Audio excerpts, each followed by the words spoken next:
Okay, so these are not your run-of-the-mill ordinary sport earbuds. These have a heart rate sensor and body temperature sensor built right in. But not only that, they also have seamless integration with the Polar Flow fitness app, so you can analyze all your workout data. You can also use these with other fitness platforms, and then you can also connect these with other devices like watches and bike computers as well. So these are the new Sennheiser Momentum Sport earbuds, and I'm just gonna come straight out of the gate and say that when it comes to sound quality, fit, and security, these are probably my new top pick for the best sounding sports-focused earbuds. And I've tried a lot of earbuds, but sound quality, fit, and security, that's not the whole story with these, of course. So in this video, we're gonna go over everything about these, from the sound quality, the fit and security, and of course, we're gonna do a really deep dive into the heart rate accuracy for different kinds of sports like running, to cycling, to weight training. And we'll also talk about how it works with the Polar Flow app, Polar's own watches, and how they work with other watches and platforms out there.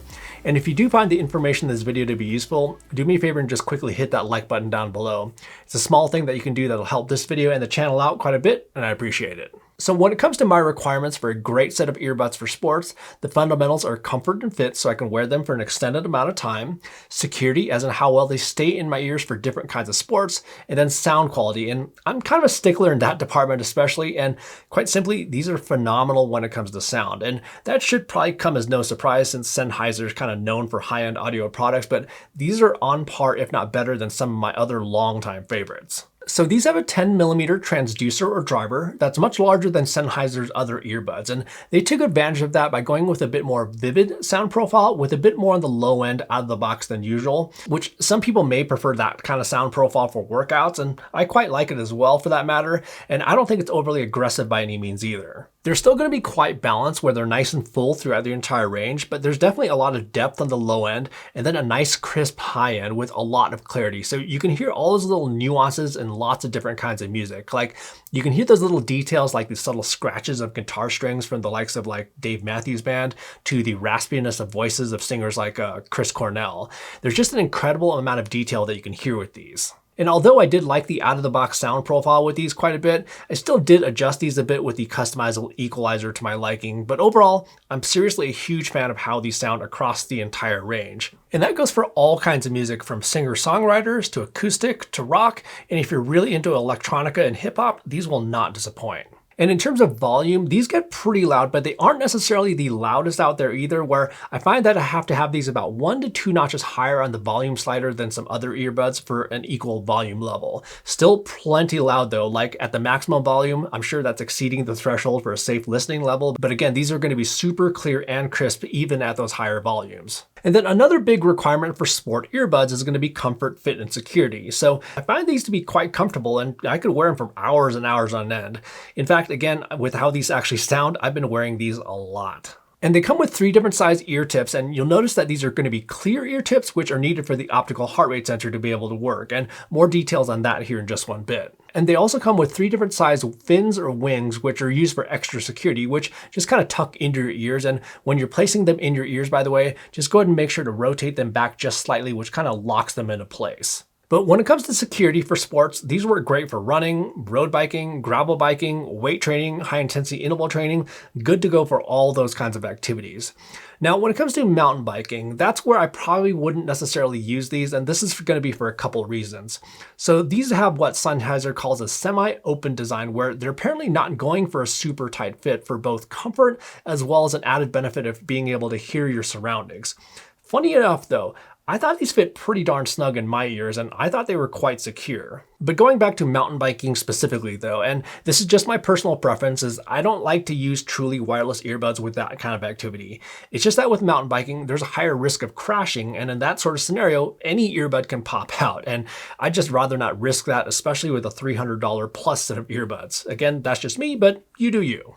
And by the way, you don't necessarily have to use the wings or fins, so they also have these blanks without the fin, which may be more comfortable, but I actually never noticed the wings at all either when I was wearing them. Oh, and then one more thing is that with running, so with some earbuds, you may actually hear your footsteps through the earbuds due to the slight bit of increased pressure in your ear canals when your foot hits the ground, but these have an acoustic relief channel that solves that, so you won't hear your footsteps, your own breathing, or anything like that. When it comes to water and sweat resistance, so these have an IP55 rating, which means that you can expose these to water, but you shouldn't necessarily submerge these. So I've been doing a lot of super sweaty workouts and haven't had any issues. And then the case has an IP54 rating, so a little moisture should be perfectly fine with the case as well. When it comes to battery life, so the earbuds themselves can last up to 6 hours or so before having to recharge them, and the case provides an additional 3 charges, so about 24 hours in total. And there's also a quick charge feature where 10 minutes of charging in the case can get you 45 minutes of listening. And then the case charges via USB-C, and it also has Qi wireless charging.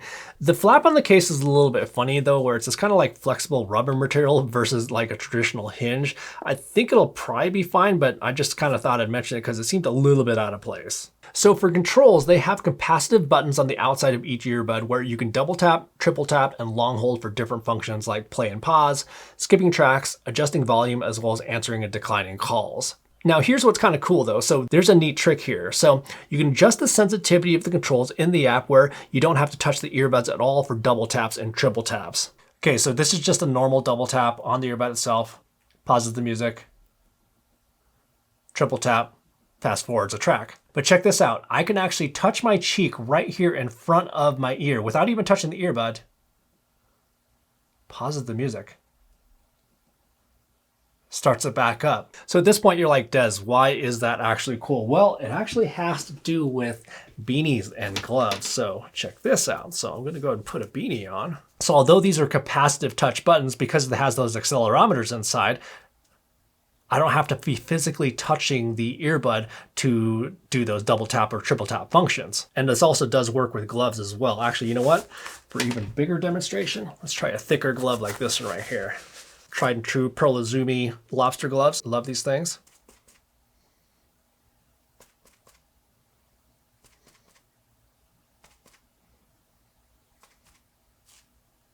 That works pretty darn well. The only thing that you can't do with that feature though is the long press, where that uses the actual capacitive touch control. But seriously, I think that's a game changer when it comes to beanies and wearing gloves. The controls are also pretty consistent for the most part too, but the only thing I found is that I accidentally engaged the long press behavior when removing or inserting an earbud, but that's about the only thing. When it comes to active noise cancellation and the transparency modes, so these are going to be interesting because they have that semi-open ear design where they're actually meant to let in just a little bit of environmental sound so you can be more aware of your surroundings, which can be important for sports.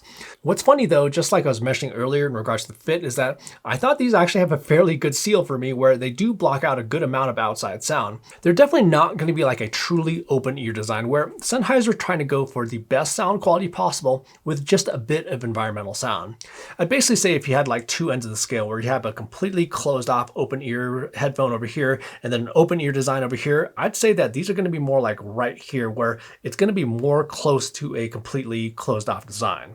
The actual active noise cancellation software magic does help here too, where it does a pretty good job of canceling out outside sound, whether that be voices, traffic, or white noise. But again, don't expect complete noise cancellation out of these. And then on the other end of the scale is the transparency mode, and I'd say it's pretty good. I could definitely hear most outside sounds like traffic and people talking, but they aren't quite as clear and natural as the transparency mode on the Apple AirPods Pro, but those are the kind of the leaders in the space when it comes to transparency, so that's kind of a high bar to reach. And then they also have different levels of transparency that you can apply, and I found it to work best around the 60 to 70% level or so. At the maximum amount, it started to sound a little bit unnatural, and it amplified sounds like white noise a bit too much.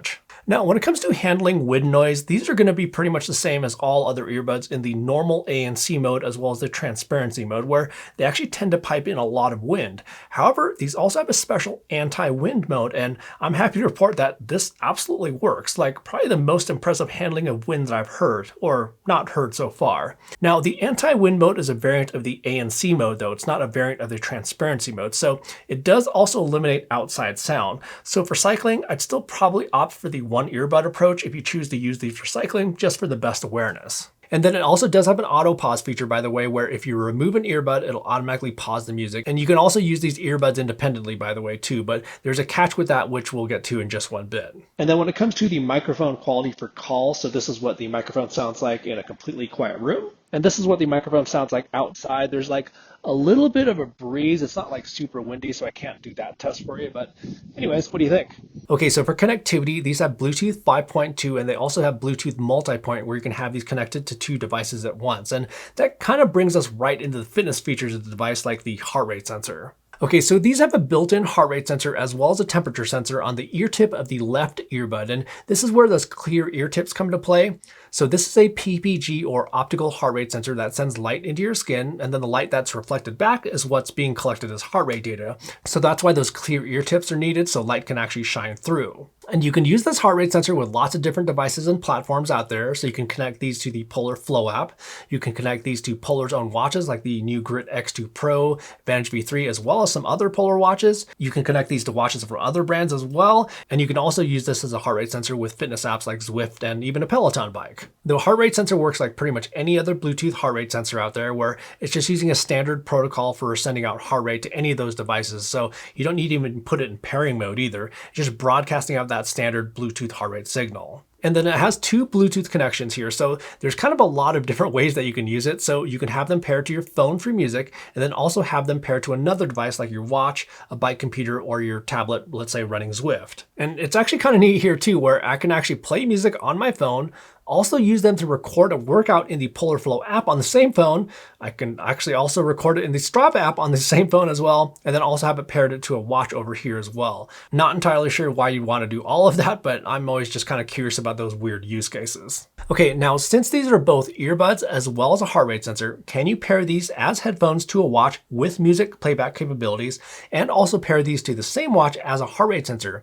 And this does seem to work well here, where I had them paired to a Forerunner 965 as headphones as well as a heart rate sensor at the same time. And then I also tried this with an Apple Watch Ultra, which also seemed to work. There was kind of something funny there though with the Ultra, where for some reason it would appear to disconnect in the Bluetooth settings, but it was still reading my heart rate from the earbuds. Now, the heart rate portion works with pretty much any device or platform that supports Bluetooth heart rate sensors, but the body temperature bits only work with the Polar Flow app and Polar devices. And the Polar Flow app integration here is really quite seamless, where there's even a button on the Sennheiser app to just go over to the Flow app, where they just pop up as an option as an external heart rate monitor, where you can not only see your heart rate and body temperature in real time while recording workout, whether that be indoors or outdoors, but it also calculates training metrics like your calories burned, training benefit, as well as cardio load based on that data. And then you can also use a compatible Polar watch to record both heart rate as well as body temperature. It also does display your heart rate as well as your body temperature in the Sennheiser app. So if you're not recording a workout, you can always go ahead and get your at the moment reading with the Sennheiser app. Okay, so now let's finally talk about heart rate accuracy. And this is going to be interesting because there's really not much else out there at the moment with this kind of technology when it comes to sports. There have been some other earbuds in the past from like Samsung as well as Bragi with heart rate, but those really never took off. So I guess that's kind of something to keep in mind here, is that I'll be comparing these two watches with the same kinds of optical heart rate sensors, but they're measuring from different places on the body, which can definitely make a difference in terms of accuracy, and it'll also differ with different kinds of activities. And then for reference devices, I was using an arm-based optical heart rate sensor for comparison, as well as an ECG-based chest heart rate sensor as the most accurate reference. Okay, so starting out with some cycling, so they were pretty good for nearly the entire workout, and these Sennheisers are highlighted in orange, by the way. There are a few little momentary blips here or there, but overall these results are totally fine. And then on this ride, it started out a little bit shaky, although it remained pretty close to the reference devices. Now, when it comes to weight training, this kind of sensor and its location has a pretty distinct advantage versus an optical heart rate sensor on a watch. So with strength training, there's a lot of gripping that happens with barbells and dumbbells, which engages your tendons and your wrists, which can affect blood flow, leading to an inaccurate reading. Being that the sensor is in your ear, it doesn't necessarily have to deal with that variable at all. And I found that for pure weight training, these do a very decent job, as you can see from this session right here. It did have this hiccup right here in this set for some reason, where it didn't track the rise in heart rate, but other than that, this is a really good result. And again, just kind of an advantage when it comes to the location of the sensor for this kind of an activity. And then for this session right here too, very good results. So when it comes to running, so here's where I have it compared to the Polar Vantage V3 as well as the Apple Watch Ultra. And what we can see here is what they call a cadence lock, where the Sennheisers are interpreting my footsteps as heart rate. So rather than it reading my actual pulse, it's accidentally locking onto the rhythm of my footsteps as heart rate instead. Interestingly, when my heart rate rises to the point right here where it's close to my cadence, it then was actually able to lock onto it. And so just to illustrate this a bit more clearly, so here's a specific cadence test that I did, and I also have the Chorus Pace 3 and the Forerunner 165 as comparisons, along with the external heart rate sensors, of course. So at the beginning, I'm just standing still for a minute just to make sure everything is in line. Then I get into walking for a few minutes, and then here's where I actually start to run. We see that it seems to do okay for a moment, but after a couple of minutes, it starts to lock onto my cadence instead. After a few minutes, I purposely slow my cadence down, as you can see here, and you can also see the Sennheisers kind of mirror that. And then rinse and repeat, and we can basically see that trend continue. And then you can also see that the chorus pace 3 got thrown off a bit right here too. And then I go ahead and slow back down to walking right here, and they all lock back on. Interestingly, when I started running back up again here, the Sennheisers were actually okay there for a while. So are these going to be more accurate than a heart rate sensor on a watch? Well, it's going to first depend on the kind of activity, but it's also going to depend on the heart rate sensor on the particular watch that you're comparing it to. But if you are experiencing inaccurate heart rate readings from your watch, these could provide better results with some activities. And then when it comes to the body temperature tracking bits, so for this I compared it to the core body temperature sensor, which is a thermal energy transfer sensor, which is currently kind of the de facto when it comes to a consumer body temperature sensor. So the body temperature sensor on these Sennheisers is supposed to have an accuracy of within around plus or minus 0.3 degrees Celsius, and it's around that ballpark from my findings. They mentioned that it can take a little bit at the beginning of the workout for the temperature sensor to get a good reading, which I found that to be the case, but after that, it resembled for the most part the rise in body temperature during workouts. Now, the actual temperature to the degree wasn't exactly the same, but we are talking about different locations again and different methods for measurement, but the trends were in general correct, and there were never any big spikes or drops or anything like that either, which I thought was good to see. Overall, in-ear temperature readings will be much more accurate than skin temperature measurements from the wrist, so I think this feature could be useful where it provides pretty consistent readings. Okay, so with all that, what do I really think of these? Well, I don't necessarily think that the heart rate sensor is the primary reason you should buy these, but that's sort of the thing though too. It's probably not the biggest reason to look at these in the first place, which is probably more about getting the best sound quality that you can get from a sports-focused set of earbuds. And seriously folks, these are absolutely my new top pick when it comes to comfort, security, and sound. I kind of view it as the heart rate sensor as more of a bonus with these because the price tag really isn't all that much different than some of its competitors that don't have a heart rate sensor. The temperature sensor seems to do what it's meant to do. The heart rate sensor, well, I think that works well for some activities, but it wasn't necessarily usable for running for me. I'm not sure if there's things that can be done with software to improve that or get rid of that cadence lock, but I hope something can be done there. So if you're an audiophile that's really into sports, I think these could be a good pick. It's just that the heart rate sensor bits will work well in some situations, but for stuff like running, just rely on something else like maybe your watch. But if you're someone who wants awesome sound quality and does a lot of like weight training, these are going to be a great choice. Anyhow, if you have any questions on these that I didn't cover in this video, feel free to drop a comment down in the comment section down below. And on your way down there, if you found the information in this video to be useful, do me a favor and also hit that like button, and also subscribe to the channel for plenty more videos that are coming up. In the meantime, have fun out there, and we will see you in the next video.